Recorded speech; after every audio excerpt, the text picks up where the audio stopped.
Welcome to शिक्षा कुल classes. तो हम लोग जो एथिक्स की सीरीज़ पढ़ रहे हैं, तो आज का हमारा टॉपिक होगा सत्यनिष्ठा। सत्यनिष्ठा जब हम एथिक्स में पढ़ते हैं तो एक बहुत इंपॉर्टेंट टॉपिक है और इस पे आज जो हम पूरा लेक्चर डिस्कस करेंगे। Okay, so let's start. सत्यनिष्ठा, सत्यनिष्ठा क्या है, इसके सिद्धांत क्या क्या हैं, इसके गुण क्या क्या हैं, इनको हम डिस्कस करेंगे।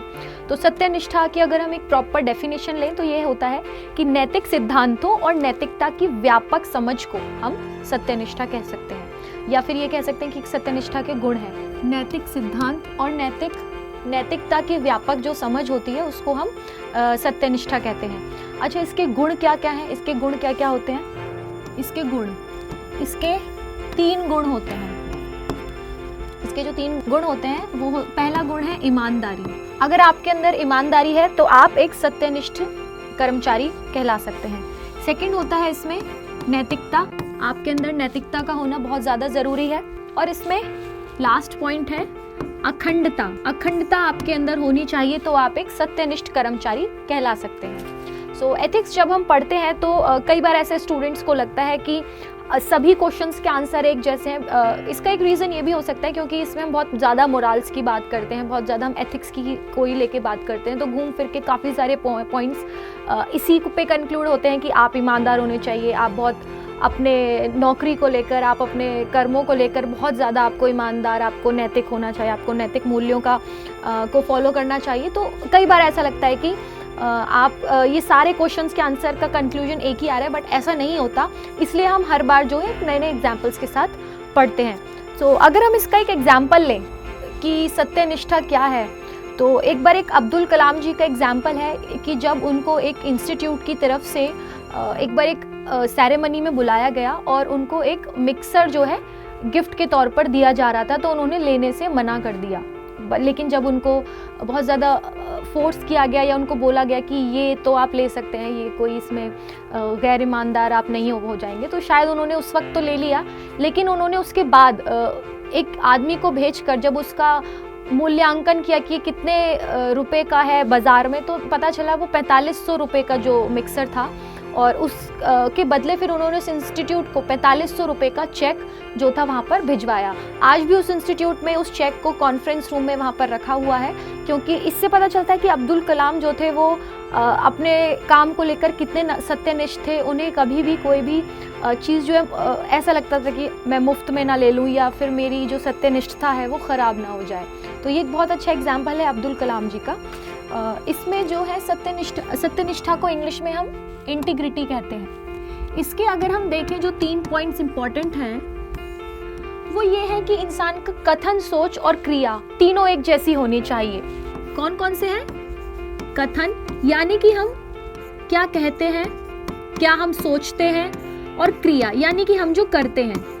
कई बार उदाहरण के तौर पे अगर हम लें तो कई बार इस तरह के एक अधिकारी, अगर एक ऐसा अधिकारी है जो सोचता तो सही है और कहता भी सही है लेकिन वो करता नहीं है, यानी कि वो ऐसा सोच तो लेता है कि या कह लेता है लोगों से कि हाँ मैं बहुत ईमानदार हूँ, मैं कभी भी ऐसा कुछ नहीं करूँगा जो मेरे कर्तव्य के खिलाफ हो, और वो ऐसा सोचता भी है। लेकिन कई बार उसके सामने ऐसी मजबूरी आती है तो वो कई बार, या तो हम कहें कि वो जनता से वो घूस लेता है, वो भ्रष्टाचारी है, या फिर वो करते वक्त अपनी चीज़ों का पालन नहीं कर पाता, या फिर इसका एक एग्जाम्पल लें कि वो सरकारी गाड़ी का उपयोग अपने निजी काम के लिए करता है। तो यानी कि वो कथन और सोच तो है लेकिन क्रिया नहीं है, तो इसका मतलब वो सत्यनिष्ठ नहीं है। तो ये जो 3 इंपॉर्टेंट पॉइंट हैं, अगर आपकी कथन, सोच और क्रिया एक जैसे हैं तो आप सत्यनिष्ठ कर्मचारी होंगे। इसमें ही अगर हम आगे एक छोटा सा टॉपिक और देखें, मतलब इसी को अगर हम थोड़ा सा इलैबोरेट करके पढ़ें कि शासन में सत्यनिष्ठा किन किन उद्देश्यों को पूरा करने का प्रयास करती है, यानी कि कौन कौन सी ऐसी चीज़ें हैं, इसके उद्देश्य क्या हैं, क्या इससे क्या होना चाहिए, सत्यनिष्ठा का एक से कंक्लूजन क्या होना चाहिए आपकी सरकारी नौकरी में। तो इसको हम 5 पॉइंट्स में लेते हैं। पहला अगर हम लेंगे तो इसका होगा सरकारी कार्यों में जनता का विश्वास होना चाहिए, यानी कि जनता के अंदर ये विश्वास होना चाहिए कि अगर सरकार कोई काम कर रही है तो यानी कि वो सही होगा। उसके जनता को कभी भी ये नहीं लगना चाहिए कि कहीं ऐसा तो नहीं कि सरकारी कर्मचारी उसकी ईमानदारी का गलत फ़ायदा उठा लेगा या उससे वो भ्रष्टाचार के तौर पर रिश्वत ले लेगा। तो इसका हम अगर पहला पॉइंट लें तो होगा सरकारी कार्यों में जनता का विश्वास। जनता को विश्वास होना चाहिए आपके काम पर, उसको पता होना चाहिए कि आप उसके साथ कुछ भी गलत नहीं करेंगे। जनता को विश्वास होना चाहिए। इसमें अगर हम सेकंड पॉइंट देखें तो होगा सार्वजनिक सेवाओं में ईमानदारी।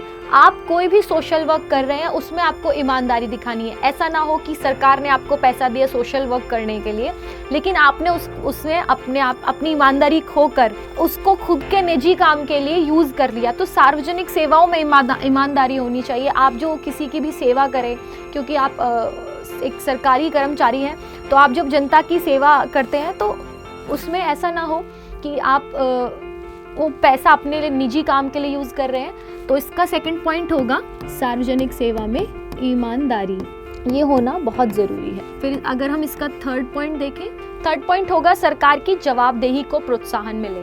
तो सत्यनिष्ठा का एक उद्देश्य ये भी है कि आप क्योंकि सरकार की तरफ से काम कर रहे हैं, तो जब आप सरकार की तरफ से एक जवाबदेही दें तो उसमें एक प्योरिटी होनी चाहिए। एक जवाब जो आपका हमेशा क्लियर हो, ऐसा ना लगे कि आपकी जो जवाबदेही है वो पूरी नहीं है, यानी कि आप कहीं ना कहीं कुछ चोरी कर रहे हैं। तो सरकार को जवाबदेही होनी चाहिए हमेशा।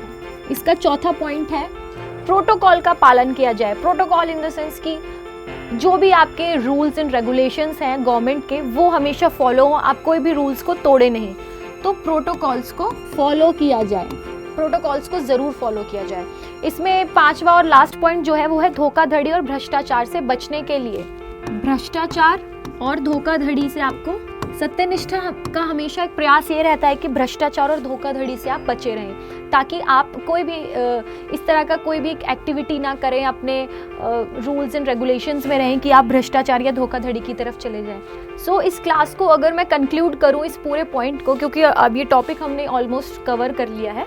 सो जीवन में आपकी ईमानदारी तभी साबित होती है जब आपके पास बेईमान होने के अवसर हो और आपके पास उचित मौके भी हों, लेकिन तब भी आप अपनी सत्यनिष्ठा और कर्तव्य पर खरे उतरें।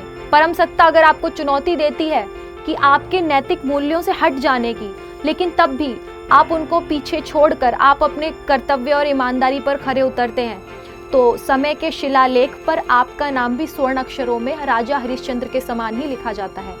So this was the topic सत्यनिष्ठा जो आज हमने पढ़ा, और इसी तरह से हम एथिक्स की आगे क्लास में बाकी के टॉपिक्स कवर करेंगे। So okay, thank you students, और बाकी के टॉपिक्स के लिए भी आप देखते रहिए शिक्षा कुल क्लासेस।